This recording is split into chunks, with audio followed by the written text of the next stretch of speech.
안녕하세요, 서입니다. 인터넷에서 잠잘 오는 팁을 찾아본 적이 있는데요. 그 팁은 자기 전에 수학책을 찾아본다는 것이었죠. 그리고 주변에 많은 사람들이 나는 책만 펴면 잠이 온다 라고 많이들 얘기합니다.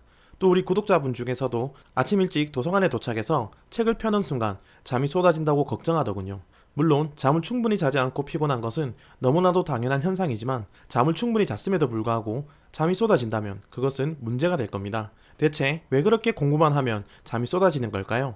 또 책만 펴면 졸리는 이유는 무엇일까요?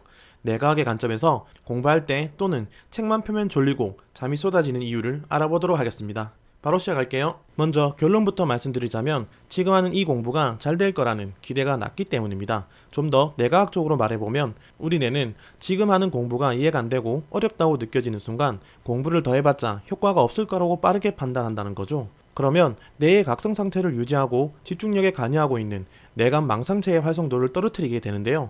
그러면 뇌의 각성 수준은 낮아지게 되고 의식은 흐려지고 잠이 몰려오는 것입니다. 그럼 뇌는 왜 이렇게 이상한 짓을 하는 걸까요? 그 이유는 내가 아주 효율적인 것을 좋아하기 때문입니다. 지금 내가 하는 행동이 나에게 이익이 되고 또 지금처럼 노력해서 충분히 성공할 가능성이 보인다면 우리 뇌는 뇌간 망상체를 활성화하여 각성 수준을 높이고 집중력도 높여주죠. 쉬운 이해를 위해 공부에 대입해보면 지금 내가 하는 공부가 할만하다고 생각되고 또 이 공부로 인해 성적이 좋아질 거라 생각이 든다면 공부를 하더라도 잠이 오기보단 더 의욕적으로 공부를 할 수 있다는 겁니다. 하지만 이와 반대로 공부가 어렵다고 느끼게 되면 더 공부를 해도 성적이 올라간다거나 합격할 것 같다는 기대가 낮아지게 되고 우리도 모르게 뇌는 더 공부해도 얻을 게 없다고 스스로 판단해 버리는 거죠. 그 순간 뇌간 망상체의 활성도는 낮아지게 되고 그로 인해 각성 수준은 떨어지며 자연스럽게 우리 의식은 흐려지는 것입니다. 네, 이제 졸리고 잠이 온다는 거죠. 앞의 내용을 쉽게 정리해보면 결국 내가 공부할 내용이 나에게 어렵다는 것이고 또 열심히 한다 해도 성적이 오른다는 확신이 없으니 우리 뇌는 더 이상 쓸데없는 짓을 하지 말라고 잠을 오게 한다는 것입니다. 그래서 우린 책만 펴면 잠에 드는 것이죠. 이처럼 공부만 하려고 하면 왜 잠이 오는지 그 이유에 대해서 알아봤는데요. 그럼 우린 어떻게 해야 잠이 오지 않고 공부에 집중할 수 있을까요? 일단 지금 하는 공부가 할만해야 합니다. 다시 말해 나에게 어렵지 않아야 한다는 것이죠. 공부를 시작하자마자 잠이 쏟아진다면 방금 시작한 그 공부가 나에게 너무 어렵다는 뜻입니다. 그래서 단기적인 측면에서 오늘 해야 하는 공부 계획 중 가장 쉬운 것부터 하는 것을 추천합니다. 즉 쉬운 과제를 앞에서 해결하면 그로 인해 생기는 추진력으로 이후의 공부도 집중력 있게 할 수 있다는 것이죠.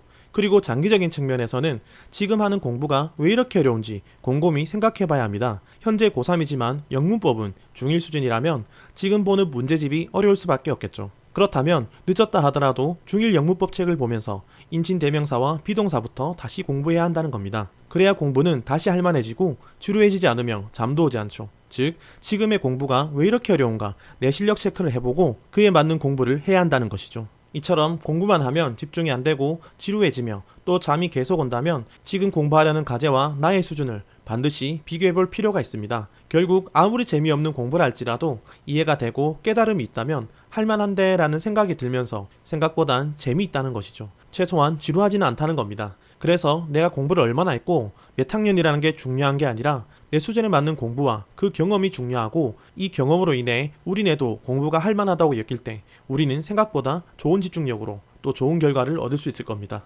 결국 우리 뇌는 지금 하는 행동이 가능성이 없고 비효율적이라 판단되면 내 각성 수준을 떨어뜨려 의욕을 없애고 더 이상 행동을 하지 않으려고 합니다. 그 결과 우리는 집중력이 떨어지고 잠이 오며 다른 재미있는 것을 찾아 헤매게 되는 것이죠.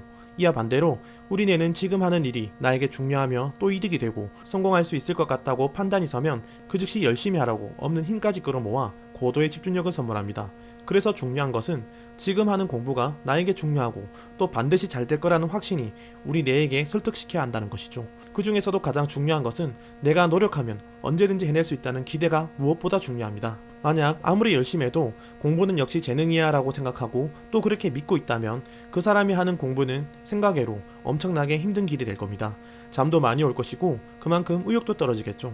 결국 그로 인한 스트레스는 공부를 더 방해할 것입니다.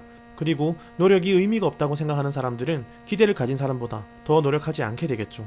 왜냐하면 어차피 재능에 따라 모든 게 결정된다고 믿는 이상 우리네도 지금 하는 공부가 비효율적으로 판단할 테니까요. 여기서 타고난 재능이 아예 없다고 말하고 싶은 것은 아닙니다. 다른 사람들보다 빨리 이해하고 암기하는 사람들이 분명 있으니까요. 하지만 정말 중요한 것은 이해하는 것이 남보다 느린 것이지 그것이 시험에 결정적인 영향을 주는 것은 아니란 것이죠. 늦게 가는 것 같지만 방향만 맞다면 시험 치기 전까지 충분히 따라잡을 수 있다는 겁니다. 주변에 재수, 삼수하는 분들이 있다면 한번 물어보세요. 아직도 이해가 안 되는 개념이 있어서 떨어졌는지. 그들은 그렇지 않다고 얘기할 겁니다. 끝까지 지치지 않고 공부를 해나가는 것이 부족했다 이야기하거든요.